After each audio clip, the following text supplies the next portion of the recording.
السلام علیکم و رحمت الله و برکاته.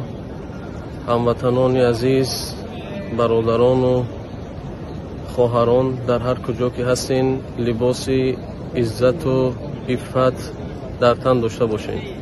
امروز من در حرم در نزد خانه خدا قرار دارم. از بس که حرم جای مقدس هست و هم جای اجابت دعا برای تمام هموطنان و برادران و خواهران مهاجر و مسافر دعای خیر میکنم. کامیابی و موفقیت و عزت نعمت براتون از خداوند خواهانم. و برای آن کسانی که در این وبا و بلا و ویروس جانسوز و جگرسوز جان باختن، برای آنها از خداوند میخواهم که خانه آخرتشان آباد و باششگاه ابدیشان جنت الفردوس باشه، قبرهاشان باغی از باغهای جنت. و برای نزدیکان و پیوندانشان صبر جمیل و اجر عظیم خواهانم. و برادرمان عرفان دین و اکای خیر دین و چندین کسان که آنها رفیقها بودند، دوستان ما بودند، در این وبای جانسوز جان باختند. خداوند آنها را با شگاه ابدیشان جنت باشد و بازماندگان و نزدیکان و فرزندانشان صبر جمیل اجر عظیم خواهانم. و چند ماه پیش مادر مهربانم به درد الهی جان باخت که این مادر بسیار یک گنج نایاب است، یک نعمت بی‌بها و بی‌پایان است. آن که نوری دیده و تاج سر است، مادر است و مادر است و مادر است. اگر شبم بروز وصف مادر کنیم پایانی ندارد.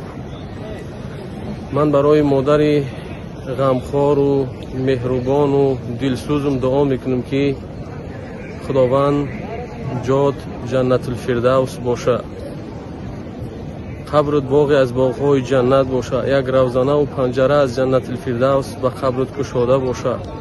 و تمام مادران و پدرانی که در قید حیات نیستند، خداوند همگیشان مغفرت و جاهاشان جنت الفردوس بگردانه. پدر و مادر یک نعمت بی‌بهای است. کسی که پدر و مادر دارین به قدری پدر و مادرتون برسین و دعاهای آنها را بگیرین، هم در دنیا و هم در آخرت کامیابین.